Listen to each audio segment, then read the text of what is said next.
Gaji MBB Ambassador sebulan naik RM500 tau. Dan ini bukan gimmick. Saya ulang sekali lagi ya, ini bukan gimmick. Tugas MBB Ambassador ni bantu memperkasakan orang awam dengan maklumat kesihatan terkini, supaya mereka ni boleh buat keputusan sendiri terhadap masalah kesihatan yang mereka hadapi sekarang ni. Dengan maklumat yang kita berikan, kita telah buka ruang untuk mereka memilih dan buat keputusan yang tepat berdasarkan servis dan produk MBB itu sendiri. Semasa kita ubah hala tuju mereka yang memerlukan khidmat kita, kita juga bantu ubah hala tuju status kewangan kita. Saya berikan 2 contoh sahaja dulu.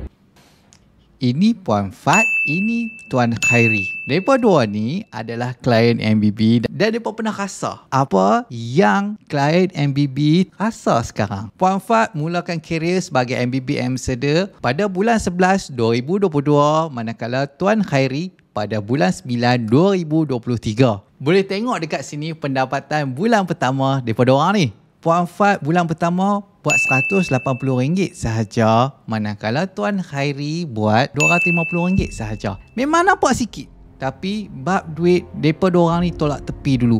Sebab mereka tahu rasa macam mana sakit kena GGA ni. Yang penting klien boleh recover dengan cara yang betul. Mereka orang ni ECG tu tak payah cakap dah, berkali-kali. Ubat dengan suplemen, dah boleh buka farmasi dekat rumah. Segala jenis coach pemakanan semua dah ikut.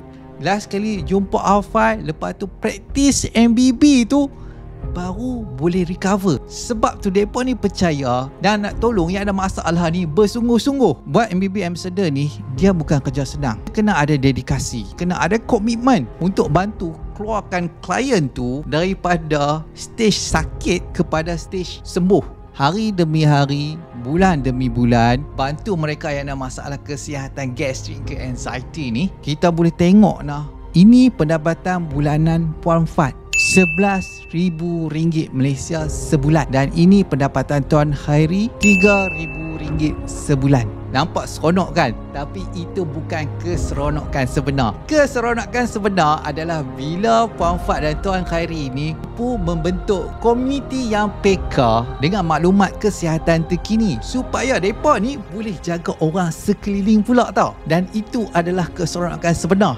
Kesimpulan dia adalah MBB Ambassador ni bukan kita hanya nak buat duit.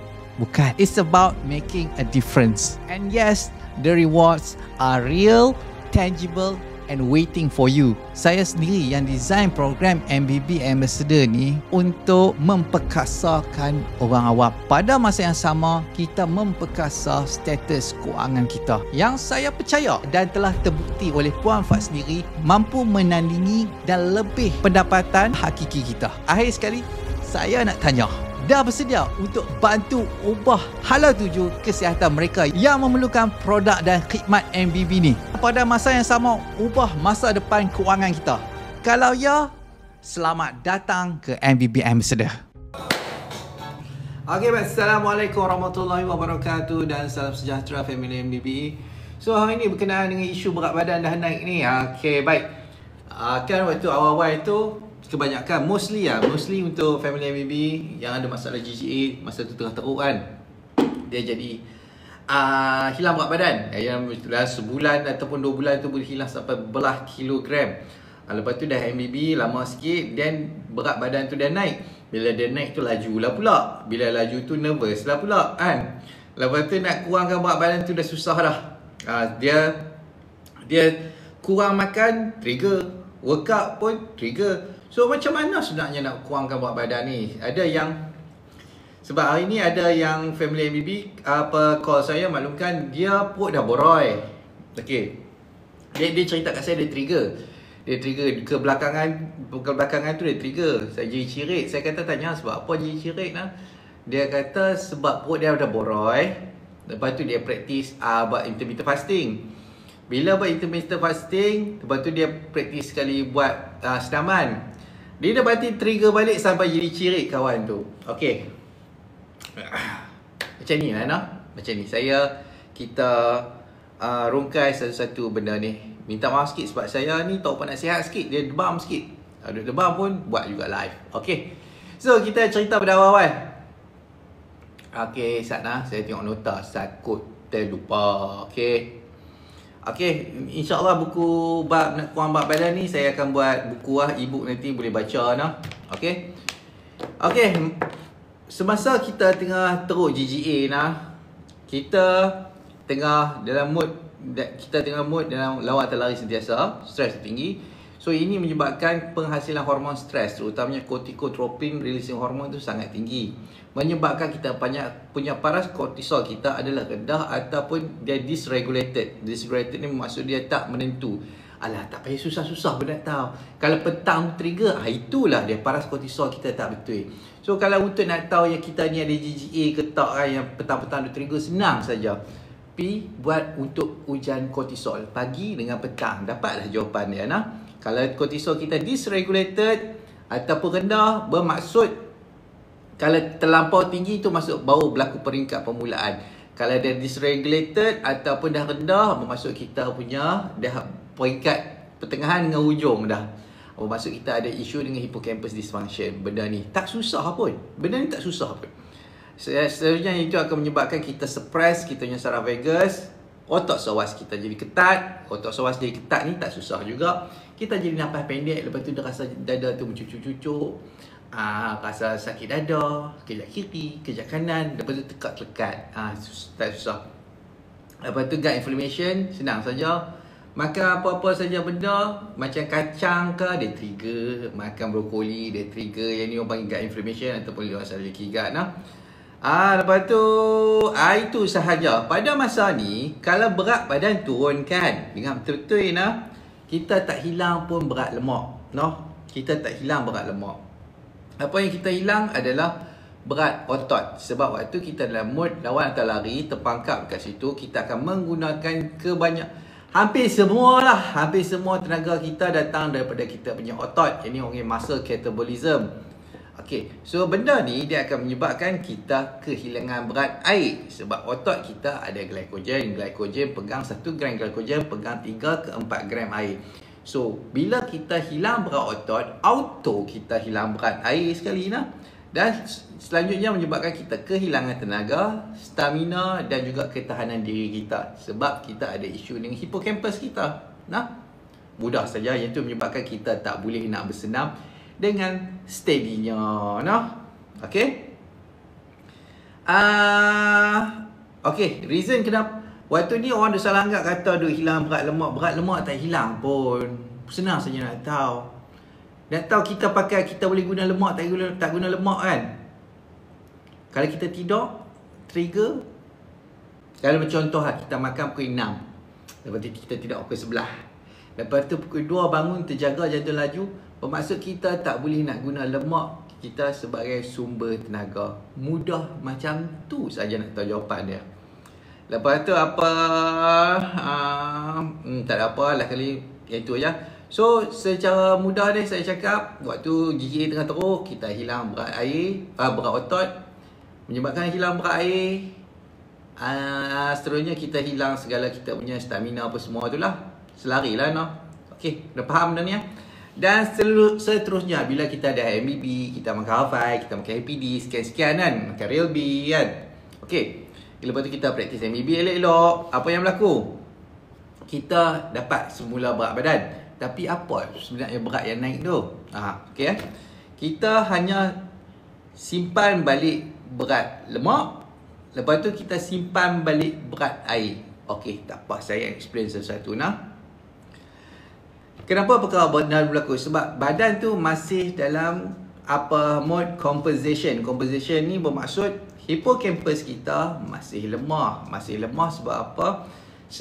Sebab kita still tak buat untuk bersenam yang menaikkan kita punya BDNF. Segala tenaga yang kita boleh tidur tu, segala tenaga yang kita boleh berak balik kan, segala tenaga yang kita boleh makan lebih sikit masa kita tengah makan Hafai dengan MBB ni, hanya adalah akibat kita mengurangkan keradangan pada masa tu saja. Kurang sikit radang, so tenaga tu ada lebihan untuk kita nak tidur. Nah, Ada tenaga untuk tidur, lepas tu ada tenaga untuk nak berak. Kalau tenaga kita tak ada nak berak, waktu tidur kita berak saja, kita trigger. Ataupun kita tak boleh berak langsung, kita jadi sembelit.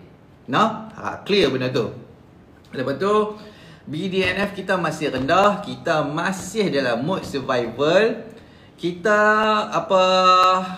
masih dalam sedentary lifestyle. Blood sugar kita masih tak stable. Insulin sensitivity kita masih rendah. CRH still mudah nak spike. Satu lagi saya nak terang bab kita simpan berair. Yang ni kita selalu tengok duduk tak duduk sekali nak bengkak kaki kan. Rasa macam recover dah, tapi dia masih ada bengkak-bengkak kaki, tak tentu pasal. Okey. Waktu kita GGA tengah teruk kan, badan kita stres tinggi, CRH tinggi, kortisol kita tak stable. Semua tu akan menyebabkan kita banyak hilang berair lah. Yang mana buat kita nampak badan nampak kurus, tapi still berlemak, terutama kawasan perut tu masih boroi. Muka kita cengkung, betul lah kita hilang berair. Perut kempes tapi bukan sihat, dia kempes sebab hilang otot bahagian abdomen. Kalau tak percaya, benda ni mudah saja nah. Waktu kita nampak perut tu kurus kan, okay, kita try buat sit up. Tengok kalau boleh buat sit up tu masuk dia power lagi ya, masih otot tu masih ada. Tapi bila kita dah hilang berat badan banyak, kita susah nak buat sit up ni. Susah. Kalau orang GGA baru recover tu susah nak buat sit up. Sebab otot abdomen tu kurang. Bukan tak ada, kurang lah nah. Masa kita kehilangan air, darah kita lebih pekat. Ni perkara biasa nah. Okey, bila sistem GGA kita mula reda, kita mula ada isu dengan water rebound. Okey. Water rebound ni macam sebab apa berlaku peningkatan simpan berat air waktu kita dah reda simptom kita. Sebab antara benda utama dia, hormon aldosteron kita semakin stable. Ini kita punya kidney punya hormon lah. Kita punya kidney kita start boleh menyerap balik sodium kita, menyebabkan kita boleh menyerap balik simpanan air. Okey. Satu lagi bila kita dah reduce kita punya inflammation, kadang secara kronik, secara automatiknya kita daripada aktif untuk recover kita punya inflammatory damage, kita akan masuk repair mode. So dalam repair mode ni, cytokine kita akan berubah, tisu kita akan lebih menyerap air untuk healing, dan kita punya capillary permeability, bermaksud kita punya saluran darah punya keboleh-telapan itu akan berubah, menyebabkan kita lebih mudah serap air untuk proses healing, proses recovery. Proses recovery tersebut menyebabkan kita nampaklah naik sikit muka apa semua kan. Tak nampaklah kuih cengkung tu, nampaklah sikit. Tapi semua itu kebanyakan adalah berat air lah no? Sebab dia baru masuk fasa healing ni, kita baru masuk cool down. Lepas tu untuk repair tisu, memang dia akan menyerap lebihan air lah no? Lepas tu so itu je lah. Sedang kata kita naik berat air lah no? Berat air dan berat lemak. Berat lemak ni berlaku saat mana dia? Okay.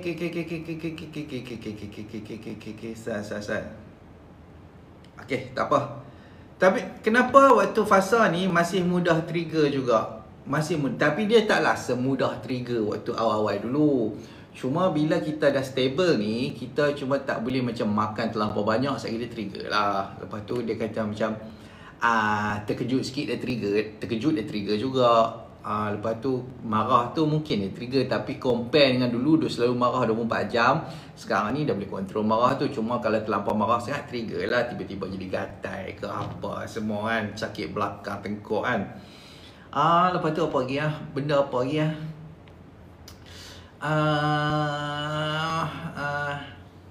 waktu ni still kena makan gula juga. Kalau tak makan gula dia trigger juga. Apa lagi macam tu lah. Okay. Okay, maksud dia kat sini saya nak terangkan. Okay, orang nak kurus ni happy sangat pun trigger, betul. So kat sini saya bagi tahu lah kalau waktu ni nak kurus kan, ni saya terus lah sebab suka orang tak mau dengar sekali orang lari ramai-ramai kan. Lari ramai-ramai. Saya bagi tahu lah, nak recover benda ni, workout tu penting. Waktu workout kita tu kan, jangan nak buat IF. Itu sahaja. Saya maklumkan jangan buat IF. Dia selalunya macam ni, cerita orang dia sangkut benda ni. Bila kan dah start recover GGA tu, jarak masa tu, jarak makan tu makin boleh selang jauh kan. Okey, jarak masa makin boleh selang jauh. Mungkin daripada awal-awal tu dia makan 6-7 kali sehari, lepas tu dia dah recover apa semua, dia boleh makan lah 2 kali sehari. 2 kali sehari ni tanpa bersenam tau. Ingat lah, saya nak beritahu ni, 2 kali atau 3 kali ni tanpa bersenam, dia ingat dia dah recover lah sebab berat badan tu dah naik kan. Dia ingat dia recover lah. Tapi sebenarnya tak recover pun. Dia, kalau bagi saya, dia boleh dalam 20%, 30% saya recovery phase dia. Baru 30%. Dia masih dalam MBB beginner nak masuk intermediate. So trik dia adalah start bersenam dulu. Bersenam start dengan brisk walk, buat zone 1 dengan zone 2 cardio dulu. Lepas tu makan tu jangan buat makan 3 kali ataupun 2 kali. Bila kita start workout ni kan, dia akan trigger balik semua segala benda macam kita before kita MBB tu. So trik dia makan. Makan saja trik dia. Makan dengan ayak manis tu. Lapak makan dengan ayak lapak makan nasi tutup ayak manis. Workout. Lapak saja makan nasi tutup ayak manis. Jangan duk buat bersenam, lepas tu buat makan kurang. Confirm trigger. Dia sangkut terus. Benda tu dia sangkut terus.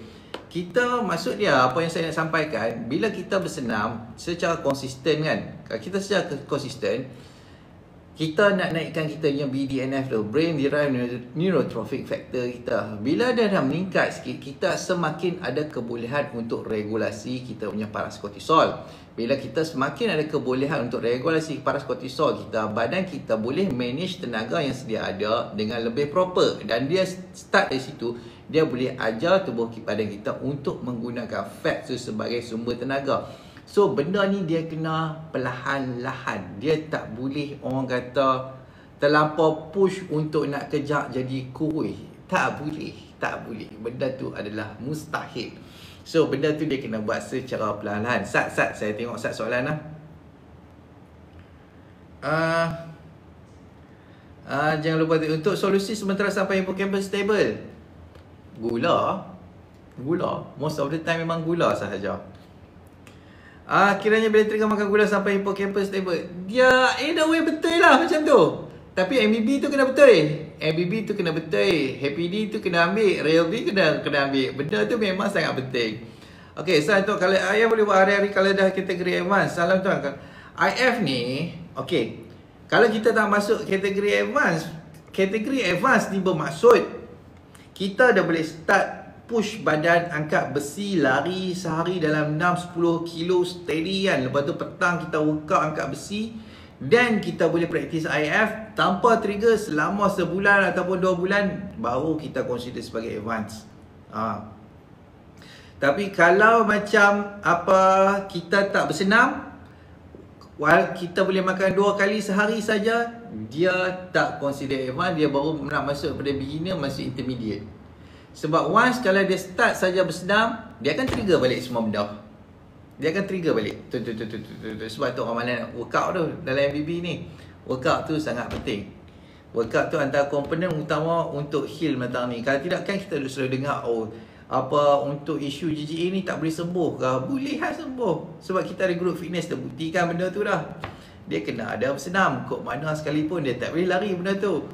Dan waktu bersenam, jangan buat makan kurang. Sebab orang kata, kalau nak kurus ini, kena bersenam dengan buat makan kurang. Orang GGA, isu dia untuk peringkat permulaan tu, dia tak boleh masuk nak guna dia punya lemak sebagai sumber tenaga. Benda ni tak susah pun nak tengok. Kalau tidak trigger, maksud dia tak boleh lah lagi. Kalau dia berlari dalam masa 35 dalam masa 45 minutes, dia tak boleh kekalkan dia punya heart rate dekat zone 2 tu, dia tak boleh kekalkan kan. Dia nak spike juga pergi masuk zone 4, tiba-tiba zap macam tu kan. Maksud dia tak boleh guna lemak lagi lah. Waktu petang nak trigger, kalau tak makan, maksud dia tak boleh guna lemak lagi lah. Benda ni tak susah pun nak tahu, benda ni senang je. Orang GGA pun boleh kena GGA kalau buat kurang makan, bersenam sekali ni. Ya betul, yang ni yang banyak orang duk kena. Macam tadi ada family MBB tu lah call, dia jadi cirit. Saya kata sebab apa Haji Cirit ni, dia lepas tu tanya punya godek. Lepas tu dia kata lah, oh sebab dia poroi. Okey, dia okey lah, cuma poroi. Macam mana? Dia buat kurang makan, lepas tu dia bersenam lebih sikit. Hari first, hari second tu okey, lepas tu kena terus ya, zap. Kena terus panik terus jadi kain buruk. Lasat jawab dia. So, cerita dia adalah tak boleh lah buat kurang makan. Kalau nak start bersenam, ayam gula kena ada. Kalau tidak, dia jadi karut jadi cerita dia. No? Kalau tidak jadi karut, tak boleh. Dia kalau buat sehari dua memang okey lagi. Dia buat hari ketiga dah masuk ada delay onset masa sonas, kuih lama, kuih teruk, power tak cukup, kain buruk menunggu. Kain buruk janganlah bagi kena jadi kain buruk. Okey. Orang GGA pun boleh kena GGA kalau buat kurang makan. Terus macam kain buruk awal-awal sebelum MBB. Saya makan gula-gula dulu sebelum senam tu. Okey, itu okey, tak ada isu. Waktu berlari tu kalau rasa macam funny sikit kan. Dah rasa macam jantung macam pelik sikit kan. Dah rasa macam dia semacam nak main kan. Okey, tak apa. Kita slow. Makan gula-gula sikit, jalan sikit, relax, balik rumah dulu. Esok pula sambung, esok lusa pula sambung lah. Benda tu. Dia orang kata benda nak kuih ni, dia bukan upacara orang kata larian maraton, larian pecut. Yang pecut. Kita jangan duk buat mengarut lah nak kuih macam nak kuih dalam masa 3 bulan. Kuih dalam masa 2 minggu. Bohong semua tu, bohong. Dia tak realistik. Benda tu tak realistik. Betul boleh kuih, tapi hang kuih dengan hang sacrifice hang punya kesihatan. Hang hilang berat air, hang hilang berat otot, memang kuih. Tak payah makan lah. Jadi tu senang. Kuih juga. Kan? Orang kata ni apa ni. Kalau hafal ni macam saya tak ada apa sebab saya memanglah saya nak buat body lah sikit, bagi handsome sikit apa semua. Tapi kalau macam saya senang je. Saya guna Alfai ni just untuk macam saya makan pagi, tapi saya workout kuat sikit kan. Okay, saya just ambil Alfai waktu tengah hari tu, sementara untuk tunggu makan malam tu lah. At least adalah power untuk saya punya otak tu berfikir menyelesaikan masalah orang dan bersabar dengan orang punya kainah kan. So saya pun kena gula juga. Hari-hari saya kena gula. Saya ni antara orang yang perlu gula banyak Apa tu dah rasa tak jawab body. Gila apa, tak boleh lah. Kita tengok badan Razman tu tak boleh, sakit hati semua tu. Benda semua tu menyakitkan hati. So kita kena buat lah. Razman tengok lari sehari 10 kilo. Kalau aku nak kena badan, aku nak buat badan macam Razman ni, aku kena lari macam ni lah. Kalau aku nak badan macam ni, aku kena workout sentiasa. Kalau aku nak badan macam ni, aku kena buat diet macam ni. Tapi betul lah, kalau macam Razman tu memang dah sihat dah, tak ada apa isu lah. Saya tak ada apa isu dengan GGA ni, so saya boleh dah follow. Tapi untuk orang GGA lain yang baru nak recover ni, janganlah follow macam tu. Ke laut dia jadi, tak boleh. Saya makan gula-gula dulu. Apa racun lari 2 jam, mampus tak boleh. Kalau minum teh tarik ke Nestle ke dia tak sama. Dia sebab isu untuk teh tarik ni, dia punya susu pekat manis tu. Susu pekat manis tu orang panggil lebih kurang dia orang kata dia campur sekali dengan minyak sayur, yang mana kalau minum memang sangat tak okey. Lepas tu dia spike gula kita gila-gila macam. Dia spike gula, insulin mob, crash, nak stablekan balik. Itu yang trigger tu, nak stablekan balik kita punya gula. Tapi susah pun, boleh try lah. Boleh try. Kalau nak try dengan gula pun boleh juga. So contoh macam kita ambil ni kan, macam shaker ni kan. Lepas tu kita bancuh lah dalam ayak banyak ni, bancuh gula banyak ni kan. Minum lah. Lepas tu boleh tahu lah dia trigger macam mana. Dia trigger sebab bila kalau kita spike kita punya gula terlampau cepat, insulin keluar, mob nak stablekan balik tu, yang stress tu, yang tu yang buat trigger. Sama juga makan tepung. Dia bukan isu gluten ataupun non gluten, dia isu GI dia tu sendiri. Kalau GI tu macam tepung, GI sangat tu tepung GI dia tinggi, makan trigger. Tapi kalau GI sangat rendah, pula, macam apa beras basmati ni, nak urai ikatan starch kanji dia tu pakai banyak power. Tu yang makan basmati tu trigger. So dia ada benda-benda macam tu kita kena tahu. Dia benda-benda tu dia isu orang JJA, isu power lah. Dia tak ada isu lain dah, isu power, isu tenaga. Selesaikan isu tenaga tu, okey, sihat balik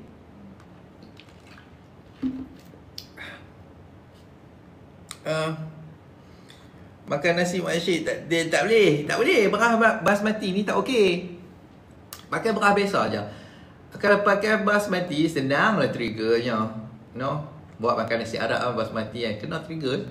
Trigger tak tahu sebab apa, sebab makan basmati itu je. Ya, ke tenaga bos GGA ke tenaga penyakit lain pun sama juga. Semua benda adalah isu dengan tenaga kecuali penyakit genetik. Kalau genetik lain punya cerita.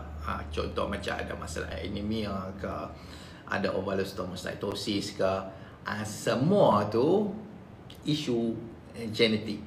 Kalau isu genetik kita kata tak boleh buat apa lah. Tuhan dah bagi kad yang tak apa nak okey. Sekarang hidup lah dengan kad macam itu. Kita buat apa yang terbaik lah dengan apa yang Tuhan dah bagi kat kita dah.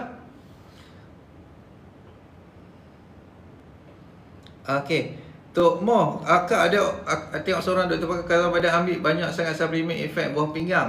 Betul. Dia ambil banyak suplemen akan efek buah pinggang. Cerita dia mudah saja.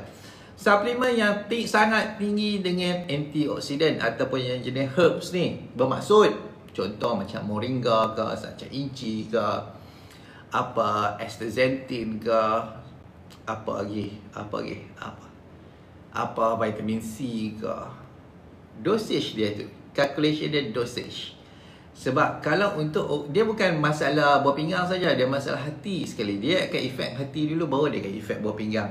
Sebab apa? Sebab benda yang sangat tinggi antioksidan ni, dia memerlukan banyak tenaga untuk nak dapat benefit daripada dia. Kalau makan terlampau banyak, dosage dia terlampau tinggi, dia akan menyebabkan berlakunya kecederaan pada hati dan juga kita punya buah pinggang. Sebab tu kalau nak bawa keluar suplemen ni, paling penting sekali kita kena dapatkan klien punya feedback. Macam saya ada buat penatang ni kan, Alfai segala makna ni, saya buat ni semua based on klien yang feedback dan juga blood report. So kita tak boleh lari. Saya tak boleh lari. Saya klien kita, sebab apa buah pinggang saya jadi macam ni, sebab apa kidney saya melingkup apa semua. Kita tahu lah isu dia ke mana sekalipun, dia adalah based on dosage. Kalau untuk orang macam yang buat secara membabi buta ni kan, sampai membuat membabi buta, tak peduli dosage ni, orang makan first kali tak payah susah pun benda ni, buat ni tak payah susah.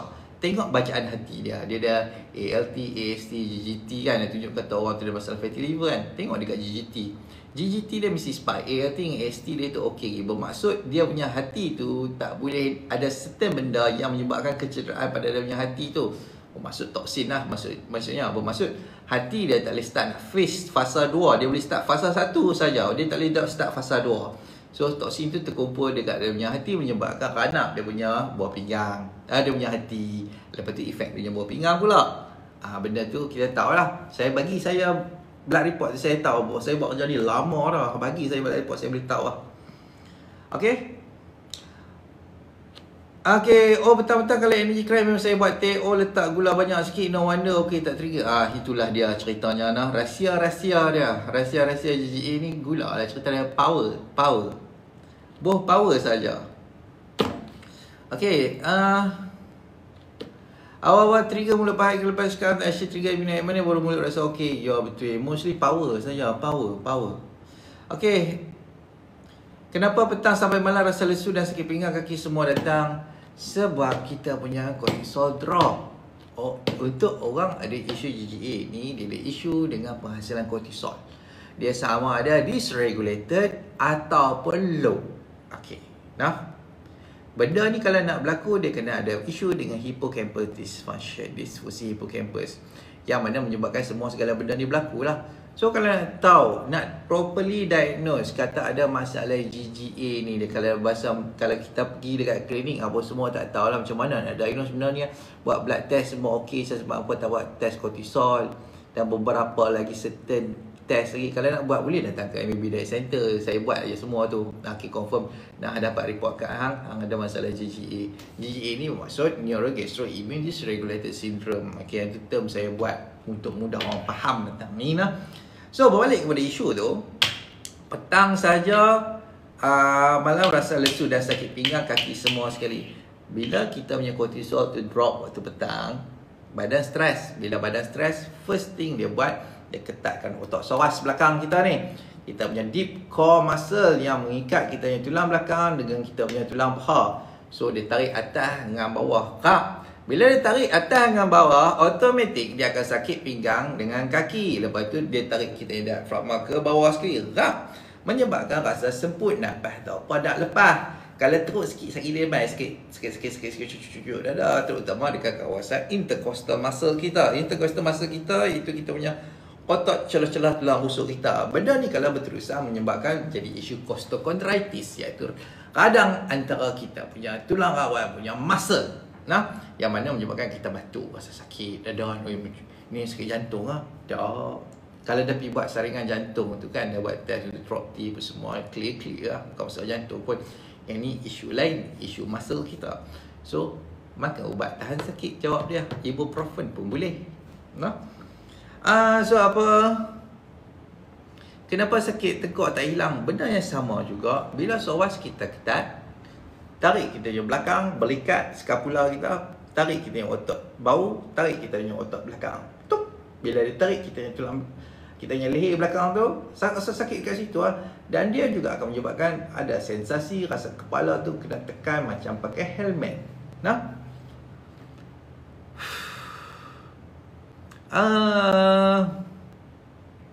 Yang hipocampus usually berapa lama akan okey. Dengan proper nutrition, proper workout, nak fully okay setahun 6 bulan. Sebab benda ni nak kena buat rewiring balik kepala otak tu. Dia kena bina balik pathway neuron bau melalui through BDNF, Brain Derived Neurotrophic Factor. Okay, dengan kita workout, kita naikkan BDNF kita wiring balik kita punya otak. Dan benda ni usually akan ambil setahun 6 bulan secara konsisten kita workout balik secara proper. Kenapa sakit GGA ni bila balik? Okay, saya kiranya sebaik kiranya sebab hipokampa pada dia main gastrik angin tu ya, bukan sebaliknya. Senang saja untuk jawapan ni, kakakku. Tak susah pun. Makan Xanax. Makan Xanax secara automatically sakit belakang tu hilang, ketat belakang tu hilang, apa boleh nafas secara lawas, sakit lutut pun hilang, apa perut berangin tu pun hilang secara tiba-tiba bila kita makan Xanax. Sebab apa? Sebab Xanax dia meningkatkan GABA, gamma aminobutyric acid. Gamma butyric amino gamma aminobutyric acid. Betul lah, GABA kan. Okey. Yang mana dia adalah umpama handbrake. Dia tarik handbrake kepada kita punya stres punya sistem, iaitu kita punya hippocampus dan juga hypothalamus sekali. So bila dia tarik saja handbrake aja, automatik badan kata semua is okay. Kita punya psoas kita relax, perut kita psoas kita relax, kita tak rasa sesak nafas, perut dah tak kompres, kita rasa perut tu tak berangin, belakang kita tak sakit, tengkuk kita tak sakit, semua hilang untuk sementara waktu. Waktu tu boleh makan macam-macam. Masuk saja 4 jam balik, lepas tu kena balik ya, semua main balik. Hello, dia tak tinggal macam tu saja. Okay. Sebab tu kita kata isu ni semua adalah isu dengan hippocampus. Sebab kalau kita makan Xanax dia hilang, bermaksud hippocampus tu isu. So nak rawat hippocampus, MBB ni lah jalan cerita dia. Selalunya orang duk start ke MBB ni sebab hampa tak bersenam. Itu je ceritanya. Tak bersenam. Sebab nak bersenam ni satu benda yang perit. Dia akan trigger balik. Dia benda perit. Dia nak kena trigger. Tu nak kena relax lagi, nak kena tahu secara spesifik macam mana tak mau bagi panik apa semua. Sebab tu orang malas nak buat. Tapi kena buat juga. Itu kena buat baru dia akan okey betul. Macam group fitness kita lah, tak susah pun boleh tengok group fitness lah. Nak reverse kencing manis. Okey, nak reverse kencing manis kita kena buka topik lain. Kita buka topik lain. Dia tak boleh topik hari ni kat dia orang pening. Okey. Lah ni cakap klien pun cakap direct je lah, dan kat otak kena repair. Alhamdulillah tak kena maki. Itu je isu dia. Itu je isu dia. Bukan isu perut. Kalau berlaku macam okay, let's say kalau kita kata benda ni adalah isu leaky gut, isu hyperintestinal permeability sahaja kan. Macam kalau kita kena keracunan makanan, kita develop untuk hyperintestinal permeability juga. Tapi kenapa benda tu boleh cepat recover? Dia tak berlanjutan. Isu keracunan makanan tak berlanjutan macam orang kena GGA ni tak berlanjutan. Tak. Dia habis tu saja, habis terus ya.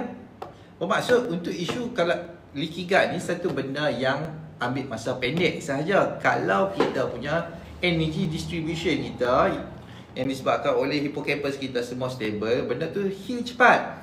Tapi disebabkan kita ada masalah dengan kepala otak tu, masalah dengan hippocampus punya isu, menyebabkan kita cortisol kita drop, kita tak boleh regulate proper energy kita untuk uruskan stres, menyebabkan benda tu dia berulang. Okey? Ya tu saya start risau tu yang jadikan buruk balik lepas tu baru tahu sikit. Okey. Terus tu yang jadikan buruk balik ni semua dah tahu. Dia pelan-pelan, dia trigger lepas tu pelan-pelan balik. Okey, kita tahu dah kita punya kemampuan dekat mana. Okey, slow balik, slow. Tapi tak boleh makan beras mati, makan beras biasa je. Makan beras biasa saja nah. Kadang-kadang lepas weightlifting boleh trigger cuma balas nak layan. Okey, satu trip saya bagi.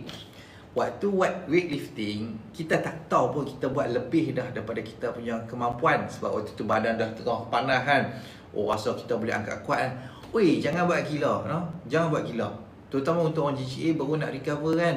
Kita baru 2-3 hari, baru sehari main besi ni kan. Jangan buat gila.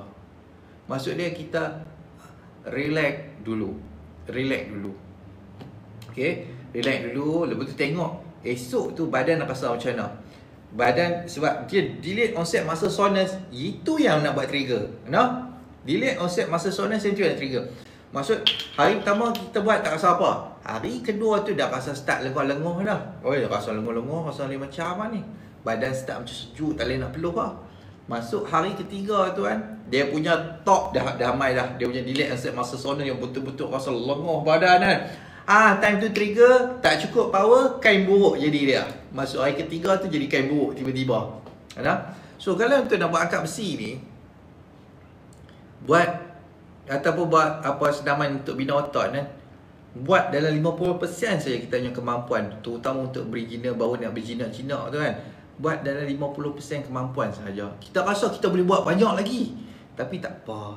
Relax dulu. Kita tengok dulu hari esok dengan lusa badan tu macam mana. Kalau esok dengan lusa tu badan rasa okey saja, bermaksud kita boleh, maksudnya aku boleh push sikit lagi pada hari tu. Sebab tu penting ada journal tau. Journal. Okey, hari ni aku buat push up berapa. Okey, hari ni aku main besi, aku angkat berapa kilo. Okey, atau aku main dumbbell ke, aku main kettlebell ke berapa kilo. Aku buat berapa rep, aku buat berapa set. Kena tulis semua benda tu. So kita tak, rupanya kalau buat banyak ni aku rasa macam stable lagi. Maksud dia aku boleh push sikit lagi. So push sikit lagi. Okay, masuk kalau macam push sikit lagi, tengok 2-3 hari tu, lepas hari kita workout tu, tengok rasa macam nak funny sikit lah. Okay, so kalau jadi macam tu, kita tahu okay, ini limit aku sekarang. Aku tak boleh push lebih lagi. So aku kena relax dulu kat sini. Aku main dulu dalam sebulan 2 macam ni. Lepas tu aku baru try push sikit, lebih sikit daripada kemampuan kita tu. Slow. Benda ni slow. Saya memang perasan setiap kali mengemas, berjalan non-stop selalu trigger. Tapi lusa okey balik. Kali ni trigger habis lama sikit. Bila kita workout, baru kita tahu kita punya kemampuan sebenar kita duduk dekat mana. Sebab tu saya kata, kalau untuk orang DJ yang makan Alfai dah okey kan, makan MPD okey, makan Ryobi okey, jangan confident lebih. Lepas tu dia kata, saya dah sihat, berat badan dah naik dah ni kan, tak mau makan Alfai lah, tak mau MBB apa semua, tak mau. Sebab aku dah sihat dah, aku dah boleh tidur, boleh berak apa semua, aku dah sihat dah. Group pun dia tinggal, dia keluar group terus, dia tak mau dengar lah. Share lah tu, keluar group, tak mau dengar. Okey, lepas tu dia tak duk trigger. Dia kata, Oh, sebab apa trigger? Oh, GGA ni tak boleh nak pulih tau. Sebab dia soalan-soalan orang tengah sasau kita tahu lah. Oh, GGA ni tak pernah pulih. Saya rasa nak kena buat scope lah. Saya rasa nak kena buat ni lah. Saya rasa nak kena buat ni. Saya nak buat itu, nak buat ini, nak buat itu lah. Saya kata relax lah. Ni mesti tengah trigger ni. Sebab soalan dia punya message ni macam bunyi orang sasau ni kan. Kita kata relax dulu. Tenangkan diri dulu. Pergi makan gula-gula apa semua dulu kan. Lepas tu cerita balik message. Mesej balik sikit. Cerita balik. Bagi tenang dulu. No? Itu yang kita tak mau. Dia jangan keluar grup mah. Kalau duduk dalam grup tu biar pilah depa mengarut pun dalam tu kan. Kita archive saja dulu. Archive saja apa dia punya message, archive saja dulu. Lepas tu kalau rasa tak apa nak boleh, tengok balik message tu. Baca balik. Okey.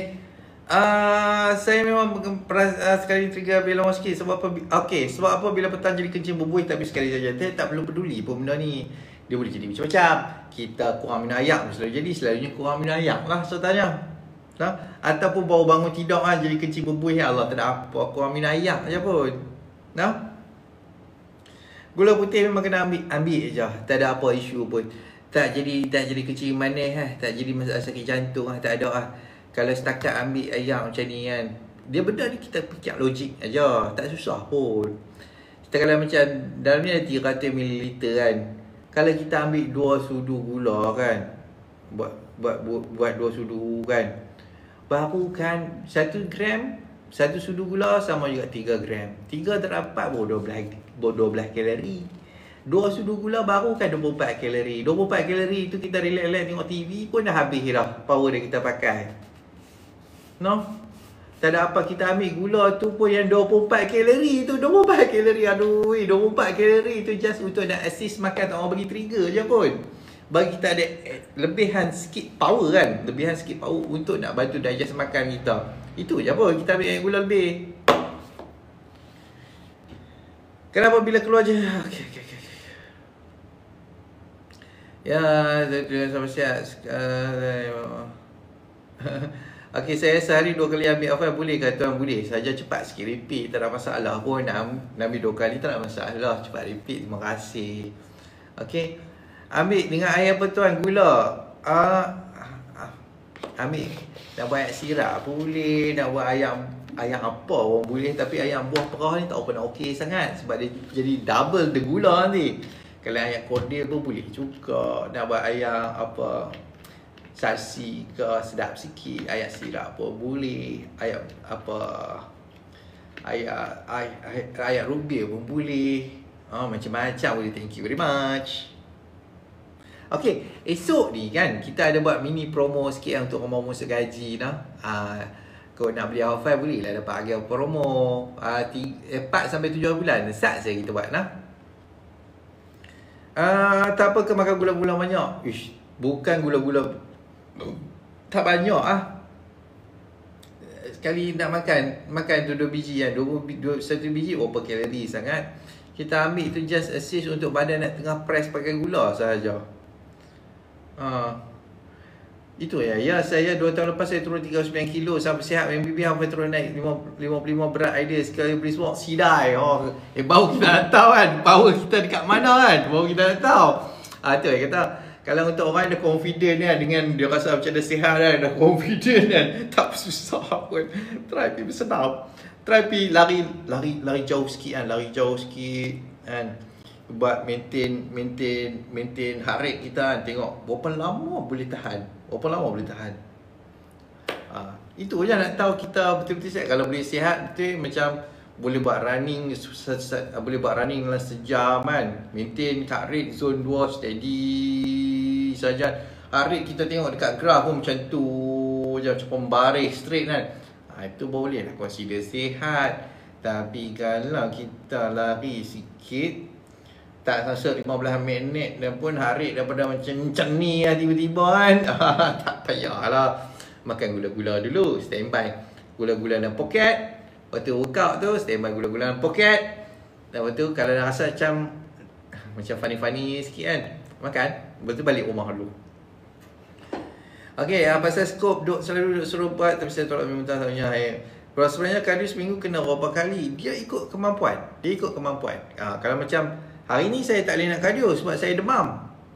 Demam macam tak demam sangat. Saya pun tak tahu macam funny-funnynya demam ni. Macam demam tak demam sangat kan. Geram juga kalau nak demam, bagilah demam sungguh-sungguh kan. Dia orang kata kalau macam Razman kan. Macam Razman dia buat almost every day. Okay. Kalau macam baru nak recover ni kan. Baru nak recover based on kita punya rasa badan tu. Macam mana? Kalau rasa badan tu kuat, hari tu buat lah. Tapi kalau rasa macam esok tu rasa macam lemah kan, rasa macam jantung nak laju tak laju, tak payah buat. Rest dulu, bagi recover dulu. Dah rasa confident baru kita buat balik. Paling tak suka lepas sisa pening macam nak pitang datang walaupun dah makan gula-gula. Paling tak suka lepas exercise pening macam nak pitang datang walaupun dah makan gula-gula. Tak apa, duduk makan dulu gula-gula tu, duduk relax dulu. Tapi dia jangan berhenti terus. Kalau kita jalan-jalan berhenti terus saja, kalau dia waktu tu dia nak kan macam ni contoh kan macam kita berlari, lepas tu habis larian tu kita tekan jam pun, lepas tu terus berjalan kan. Terus daripada pace tu kalau kita terus berjalan tiba-tiba peluh macam tu peluh badan terus kan. Maksud body tengah regulate kita punya blood pressure waktu tu. Sebab kita tengah berhenti, dia terus blood pressure tu terus dia nak turun lah. Waktu tu badan stress, peluh terus. So trick dia adalah berlari juga tapi pelan slow sampai berjalan balik. Pelan lah. Macam tu trik dia. Dia tak, kalau berhenti terus, sehari dia main nak pening apa semua segala macam ni tu. Buang gula-gula je cepat-cepat lah. Tak mau jangan sakit tau. Nampak macam mana kalau dia antara orang yang paling susah sakit saya lah. InsyaAllah lah tak sakit. Kalau saya sakit, macam mana saya jual Alfan ni, orang kata sembang lah. Tapi yang sakit kan, tak boleh lah macam itu macam kan. Okay, sebenarnya kardio seminggu kena berapa kali? Dia ikut badan. Sama juga dengan weightlifting ataupun nak buat muscle ni, ikut badan. Tapi jangan buat kurang makan. Sebab orang tengok boroi ni sakit buat kurang makan, jadi kawat. Lepas tu ada banyak tips pelik-pelik lah. Makan bawang putih dengan nasi, nak kurus badan, nak stabilkan gula. Janganlah dia buat. Tak tahu kalau untuk orang sihat tak tahulah kan. Tapi saya pun tak suka buat macam tu, tak sedap lah. Makan bawang putih dengan nasi tak sedap. Tapi tak tahu tips pelik-pelik kat TikTok ni. Kalau untuk orang sihat mungkin. Tapi kalau untuk GJ jangan buat. Cirit lagi. Cuka kurma. Allah, cuka kurma tak payahlah. cuka kurma. ACV ke apa semua tak payah lah.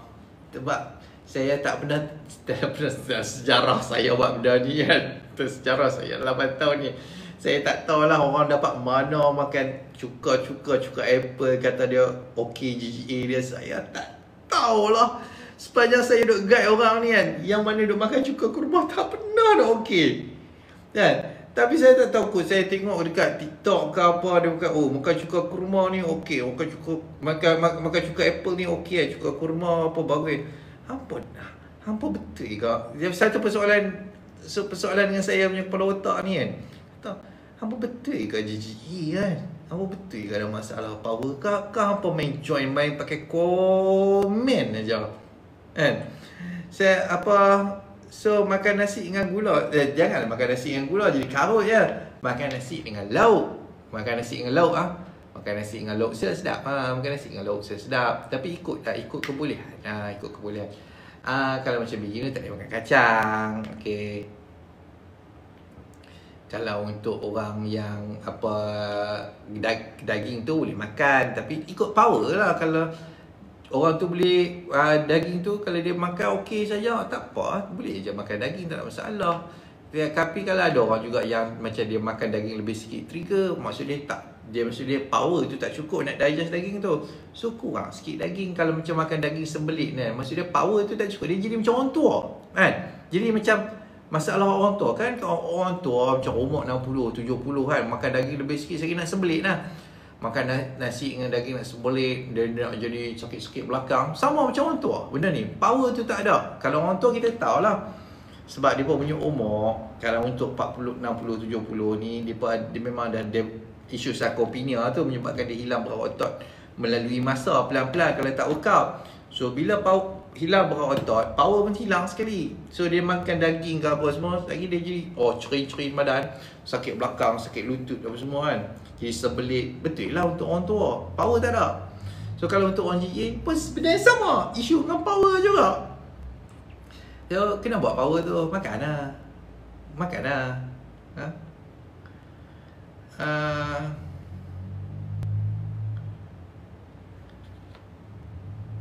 Okay, orange. Okay, extra virgin olive coconut oil. Okay, apa-apa saja jenis oil ni kan, makanlah dengan nasi. Janganlah makan telan macam tu saja, sakit mual. Sebab mereka ni jenis fats, jenis fats ni jenis lemak lah kan, jenis oil kan. Mereka perlukan empedu untuk proses elok. Kalau kita telan terus, dia jadi isu lah. So buat tabak atas nasi ke, makan dengan lauk ke, dia okey lah. Orang je boleh ke konsum minyak zaitun? Boleh je. Kalau macam buat nasi ke, buat lauk kan, letak. Tapi tak sedap lah minyak zaitun ni. Minyak zaitun dia tak kena dengan masakan Melayu. Sebab dia rasa peda-peda dia tu. Ada dia aftertaste dia tu, lidah tu rasa macam peda-peda sikit kan. Saya tak apa suka. Dia tak kena dengan masak Melayu ni. Tapi kalau masak style macam apa, buat Mediterranean punya makanan ke, salad ke apa semua, okey, sedap lah. Dia makan ikan sedap lah. Sedap juga, makan ikan sedap juga. Tapi kena pandai buat lah. Makan nasi daging. JJ boleh ke konsum? Boleh. Makan nasi dengan ayam, ikan telur pun boleh. Daging pun boleh. Ya, maksud saya makan nasi yang minum gula lah. Boleh, tak ada masalah. Lepas makan jantung laju, kenapa? Ya pada makan bubur je pun dah pergi kecemasan cek darah ECG normal. Kita tak makan bubur. Dia macam ni. Kan kalau tengok dalam buku Ibu MBB tu saya tulis, bubur ni jangan nak makan. Muai ni jangan nak makan. Sebab apa? Mudah saja.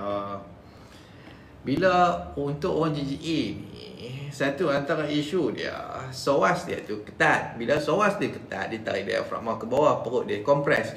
So bila makan benda yang banyak, dia sama macam minum air. Bila kita makan benda liquid ni kan, benda liquid kita makan, apa yang berlaku, dia mudah untuk nak reflux balik. Sebab bila kita perut kena psoas ketat, diafragma ke bawah, perut tertolak naik ke atas, kena kompres, LES kita automatik terbuka.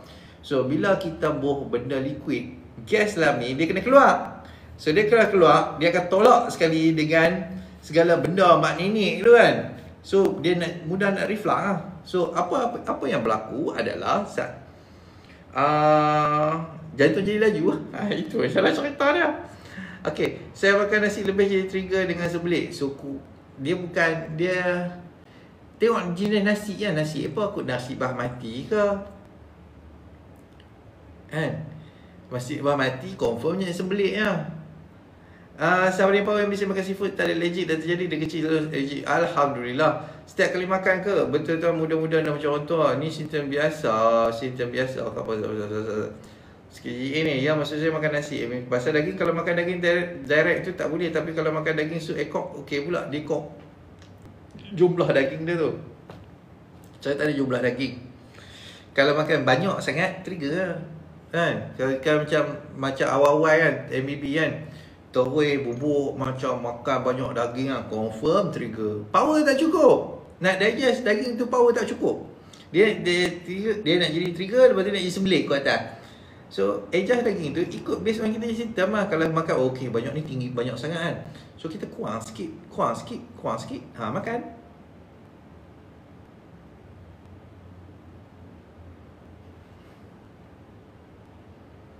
Ada jadi kena anxiety, ada makan stretching dan urut ni membantu juga ke sasar. Makan terus minyak zaitun tak okey. Atau dia macam ni, dia tak susah pun. Orang nak tanya makan terus okey tak minyak zaitun ni? Makan dulu. Makan dulu. Saya lebih suka orang buat uji nyali kan. Kalau dia rasa makan minyak zaitun ni okey tak, apa kata test dulu. Kalau saya kerja saya bagi shortcut dah. Saya kata tak okey. Tapi test dulu. Okay, stretching dan urut ni membantu juga ke tuan untuk GJ ni? Dia kalau dah masuk fasa mula bersenam tu, dia membantu. Tapi kalau masuk awal-awal itu terus stretching, tak membantu. Sebab otot tu bila kita, terutama otot psoas, kalau kita stretch dia secara paksa, dia nak ketat lagi. So tak boleh lah. So bagi masuk fasa workout dulu. Bila masuk fasa workout, boleh buat cardio semua steady, boleh buat weightlifting slow-slow, then baru kita start buat stretching, baru dia okey. Ada orang ada orang kena anxiety saja, punca dia sama ke? Dia anxiety saja ni mostly untuk kalau daripada dia punya upbringing. Dia isu dengan software.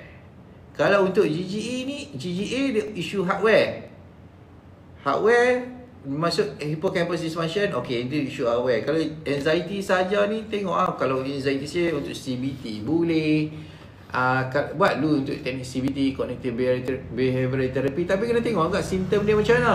Simptom anxiety ni, dia nak jadi acid reflux tak? Dia nak jadi sakit belakang tak? Simptom anxiety tu macam mana? Just kalau just overthinking saja ke? Dia tak jadi simptom macam fizikal, dia tak jadi apa ke? Itu kena tengok juga.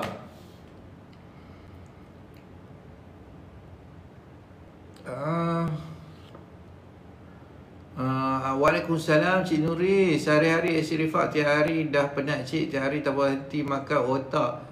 Saya kena tengok untuk Tuan Khairi Mamu lah, Tuan Pre-M saya. Untuk Cik Nadira ni tak tahu kot daripada siapa-siapa dietect ke atau apa, orang tak nak tahu lagi untuk MBB ni. Tolong Sat dia Tuan Khairi. Buah naga approve tak sekarang tuan? Buah naga ini macam buah naga kalau nak makan tapi ambil lah potong 2-3 potong kecil-kecil. Lepas tu makan dengan nasi dengan lauk, buat jadi ulam, dia okey. Tapi jangan pula buat makan potong sambil tengok Netflix kan. Makan confirm lagi sebelit. Dah pun trigger nak jadi mual, nak jadi acid reflux, tak payahlah noh. Dia sama juga benda ni. Dia isu gula. Kalau terlampau cepat spike, terlampau banyak insulin keluar, crash, nak stable kan, itu isu dia.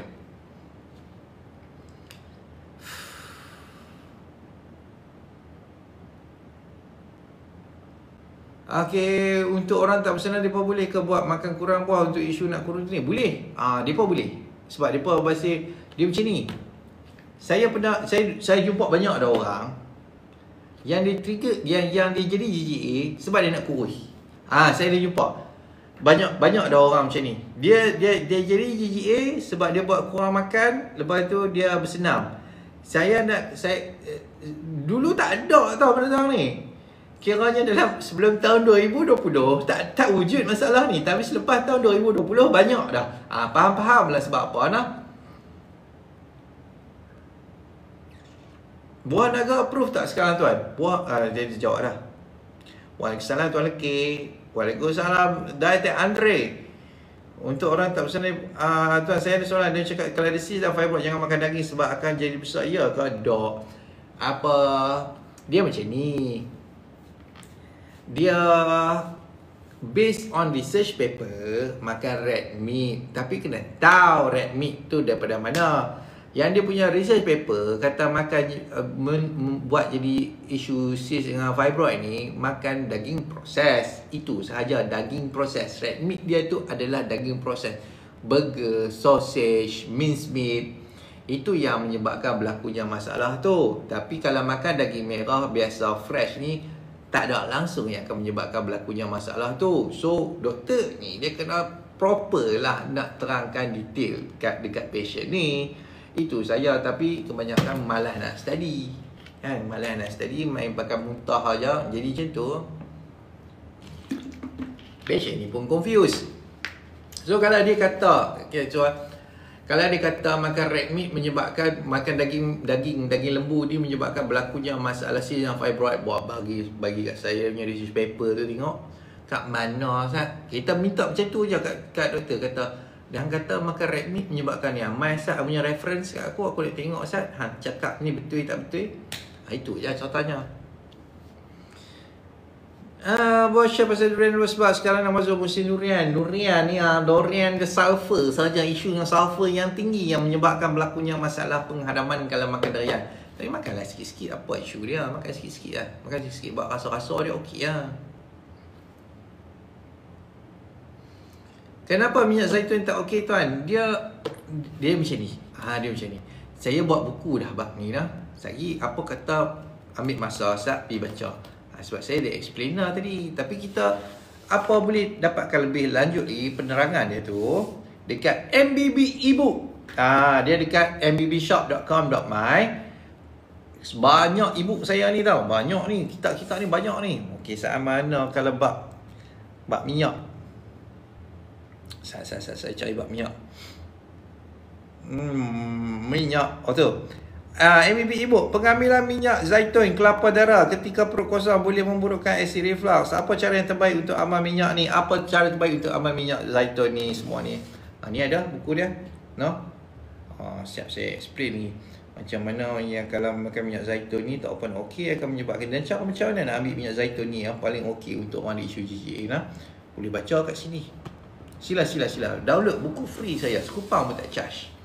Tapi kalau ada duit lebih tu beli hafal. Jangan tak beli hafal.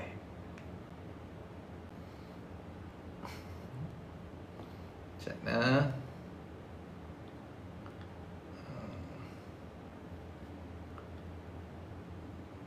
Mana dia?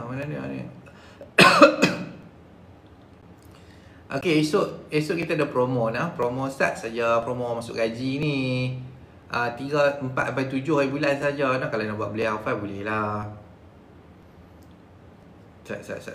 Sabar beli pada Dietech tau, jangan beli tempat lain. Untuk dapat promo ni beli hanya pada Dietech saja. Okey. Yang ada sis Maksud macam ni. Okey. So untuk MDN 7 bab vaksin ni kan, saya tulis juga buku bab ni. Vaksin ni boleh detox ke? Bagaimana vaksin COVID-19 mencetuskan masalah GGA? Ada buku saya tulis dah kat sini. So boleh baca kat sini. Vaksin ni tak boleh detox pun. Dia kod mana pun dia tak boleh detox. Kod buatlah macam mana pun. Dia ada half-life dia. Half-life maksud vaksin dia punya half-life tu dalam masa 3 ke 6 bulan sahaja. Lepas tu dah tak ada dah. Lepas tu dia hilang dah. Apa yang tinggal hanya kesan daripada vaksin tersebut sahaja. Nah. So orang kata yang nak tarik keluar macam okey, macam saya explain kat ini bagaimana vaksin COVID-19 mencetuskan masalah GGA. Okey, ramai influencer kesihatan alternatif di media sosial mendakwa kita boleh cuci atau keluarkan vaksin COVID-19 daripada badan dengan suplemen, herbal, sauna ataupun bekam. Idea ini wujud kerana ramai sangka vaksin ni dia kekal dalam badan bertahun-tahun. Sebab ramai orang kata benda vaksin ni dia selagi tak buang tu, benda ni dia akan duduk selama bertahun-tahun. Realiti dia kan, bahan pembawa vaksin COVID seperti mRNA atau vektor virus, dia diuraikan dengan cepat. Hanya beberapa jam hingga beberapa hari sahaja. Ini digelar sebagai pharmacokinetic of the delivery platform ataupun lebih tepat sebagai degradation half-life of the vaccine carrier. Vaksin COVID tidak akan kekal bertahun-tahun di dalam tubuh. Okey. Spike protein yang dihasilkan oleh vaksin COVID tersebut biasanya hilang dalam beberapa hari ataupun minggu sahaja. Dalam kes yang sangat jarang berlaku, jika sistem imun terganggu atau terdapat masalah kerangan kronik sebelum suntikan vaksin COVID tersebut, spike protein akibat suntikan vaksin COVID boleh dikesan lebih lama daripada biasa. Bermaksud dia dekat sini, spike protein yang dihasilkan oleh vaksin COVID ni dia boleh kekal beberapa hari hingga minggu sahaja dalam badan. Dia tak perlu pun untuk nak orang kata vaksin nak kena boleh bekam keluar apa, tak boleh, benda tu impossible.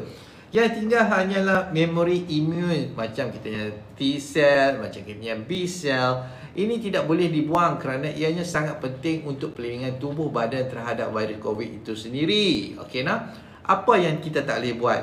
Kita tak boleh tarik keluar mRNA vaksin, spike protein ataupun memori imun dengan suplemen, renaman kaki atau bekam. Dia adalah satu benda yang mustahil. Kita tidak boleh padamkan program imun bila sel beta sel B sel kita dengan T sel kita dah kena protein spike ni, spike protein ni kita tak boleh buang dah dari sistem. Dia secara automatik dah memang ada dah. Okey. Itu sahajalah So kat sini saya terangkan secara detail lah macam mana vaksin ni boleh menyebabkan berlakunya masalah GGA. So boleh baca dekat sini boleh baca. Okay, so kalau orang kata boleh tarik, boleh hilang, boleh boleh detox, itu mustahil. Benda tu mustahil. Kalau benda tu real lah, saya akan dapat tahu kat mana pun kalau benda tu real. Okay. Vaksin macam GGA jadi tak perlu detox. Okay, saya tak, tapi saya start GGA sebab nak kurus dan kurang makan workout gila-gila. Itulah ceritanya So kalau nak kurus ini dia bukan benda cepat. Kita tak boleh tipu fiziologi badan manusia ni. Kalau nak kurus, dia adalah habit. Dia based on habit. Kita nak kurus ni, kita gemuk sebab kita punya habit. So kita kena ubah habit tu, baru kita boleh jadi kurus. Dan proses nak ubah habit ni, dia makan masa. Kita jangan ada target spesifik masa. Okay, aku nak kurus dalam masa sebulan. Jangan buat gila. Jangan buat gila. Tak boleh macam tu. Aku nak kurus dalam masa 2 bulan, aku nak kurus dalam masa 3 bulan. Tak perlu pun. Kita cari kesihatan dulu.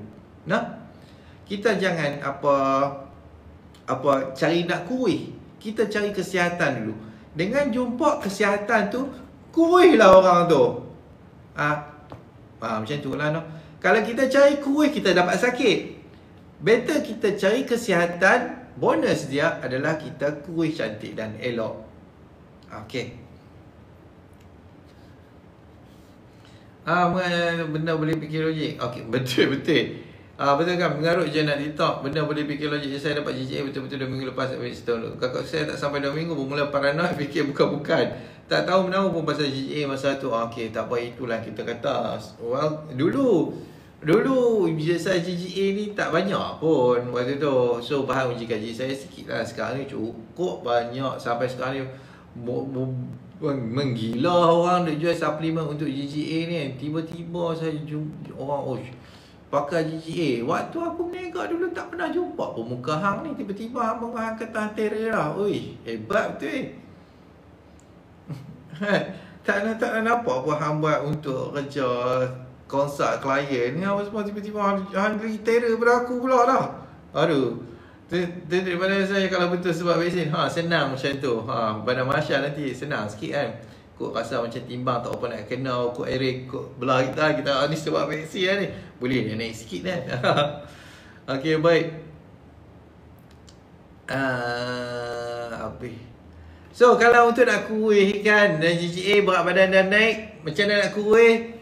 Kok mana pun makanlah hafal ni, makan hafal. APD, Real-B penting. Lepas tu bersenam. Lepas tu jangan buat kurang makan. Itu je trik dia, bersenam. Jangan buat kurang makan. Kalau kita dah start buat 2 kali makan kan, naikkan ke 3 ataupun 4 kali makan.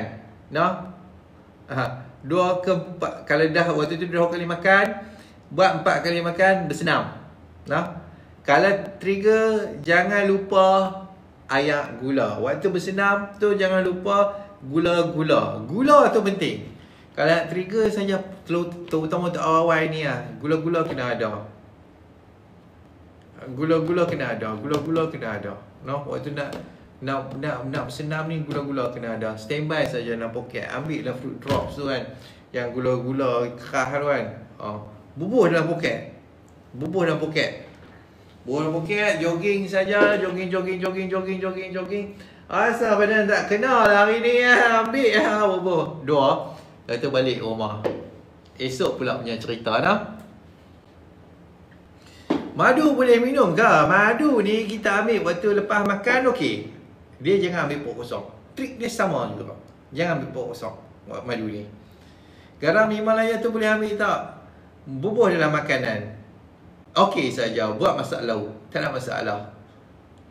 Yang mana elok, Hafal Plus ke Ultra? Dua-dua okey. Tapi dia ikut condition lah. Kalau untuk macam memang total beginner, tak payah ambil Ultra ni. Tak payah ambil Ultra. Kalau total beginner, ambil Plus. Dah okey dengan Plus, tapi semua nak try Ultra, boleh lah.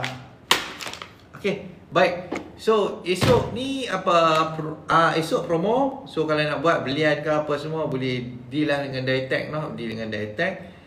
So apa 4 sampai 7 bulan saja. Promo Hafai aja. Promo Hafai ni dengan promo ni. Nah. Tuan, minyak masak kacang boleh tuan tu tak payah pakai minyak masak biasa, minyak masak kelapa sawit. Pakai minyak masak kelapa sawit aja. So apa lagi? Gula wajib ada dalam poket masa bersenang. Aku dalam makan sangat membantu. Aku dalam makan sangat membantu. Ya betul, buat saja. No, ambil. Waktu bersenam, standby gula-gula. Bersenam, standby gula-gula. Kita tak tahu dulu. Waktu saya nak train saya punya isteri dulu kan, yang masa JJA, kita tak tahu benda ni. Saya pun tak tahu. Daripada air garam kita guna, daripada macam-macam benda guna. Lah kali ambil gula-gula saja menjadi. Nah.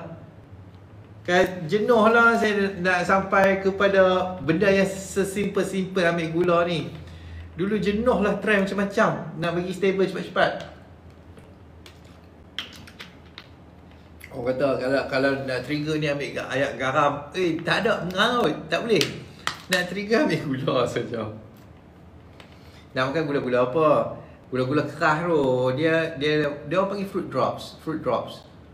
Boleh cari fruit drops. Dia kalau kita pergi 7E tu, dia ada gula-gula tu buka-buka dia macam ada bertepung kan, macam ada casted sugar kat situ pun boleh guna juga. Tuan, sekarang saya tak boleh nak senang sebab ada masalah tertentu. Sore BFPD boleh terus macam biasa? Boleh, tak ada masalah. Tapi kalau boleh ni sebab masalah tertentu, masalah sakit lutut kau macam mana? Tuan, tengah trigger kalau nak tungku perut boleh ke tuan? Boleh, tak ada masalah, boleh. Tungku perut tak ada masalah, boleh. Tungku perut nak letak kat perut, nak letak belakang, tak apa.